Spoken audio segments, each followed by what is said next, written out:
My name is Crystal and welcome to my YouTube channel. Today I'm going to give you a tour of my IKEA greenhouse and all the plants that are thriving inside, and I'll also show you a few of the modifications that we made to it as well. If you want to make your own, I actually highly recommend checking out IKEA Greenhouse Cabinet on Instagram. There's so many posts that have a lot of the steps and the supplies that were used to make the IKEA greenhouse. So check it out and pick one that suits you. Anyways, let's go ahead, take the tour, and yeah, we'll get it started.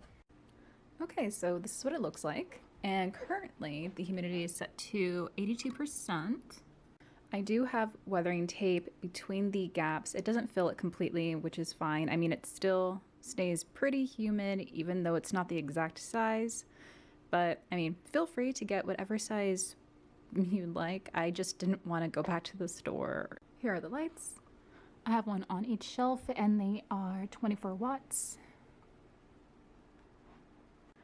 To keep this one in place, I used the Gorilla Glue brand double-sided sticky tape, and I also used the fishing wire.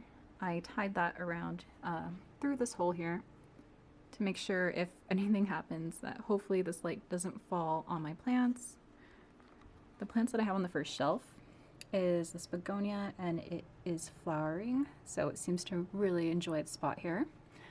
A Hoya lacnosa, a Hoya sunrise, a string of hearts that I believe is flowering. You can see here, he looks like he's waving.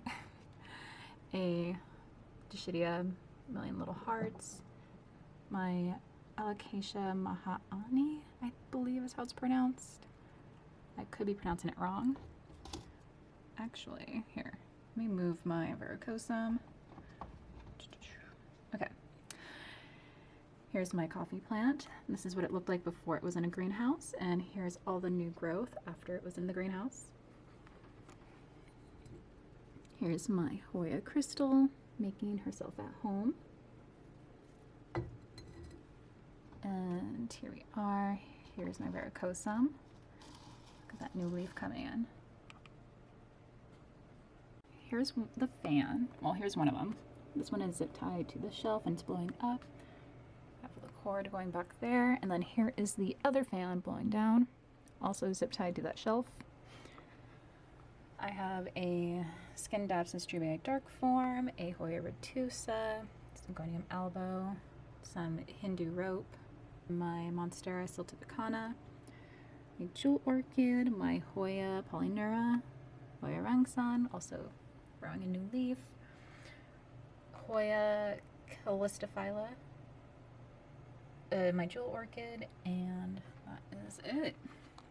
Then we have my bottom shelf. Here's my begonia. I'm not sure what kind it is, but look at that.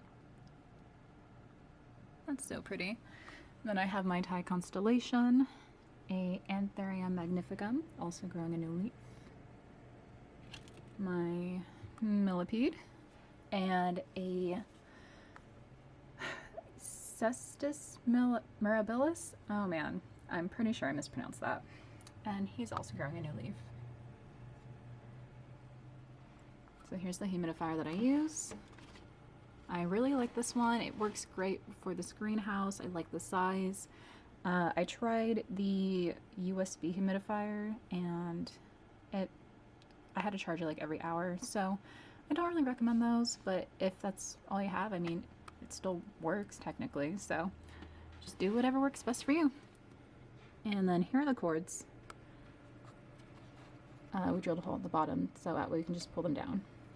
I realized I forgot to talk about the shelves. So we replaced the glass shelves with the closet made shelves that we got from Lowe's.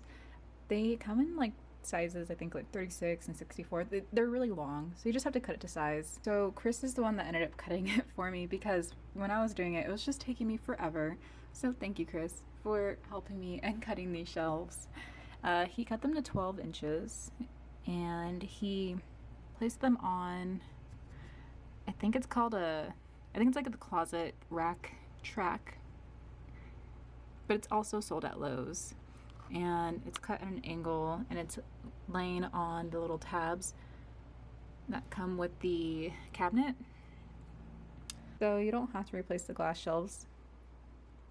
You can use them and it'll still work the same. Like, it still definitely works. I just wanted to replace it because how I wanted everything installed. So when it came to setting up the shelves and doing this using the closet track, I was following a tutorial by, I believe it's Uncharted Plant Co. So for the wall grid, I did get the idea from an Instagram page under Joe Loves Plants. They have a blog dedicated to how they assembled their IKEA cabinet. So definitely check it out. If you made it this far into the video, thank you so much for watching. I greatly appreciate it. And if you have any questions, definitely feel free to leave them in the comments down below. Also feel free to like or dislike this video, however you're feeling. And if you want to watch any future plant related videos, also feel free to subscribe as well. I thank you so much for watching, and I hope you have a great rest of your day. Bye.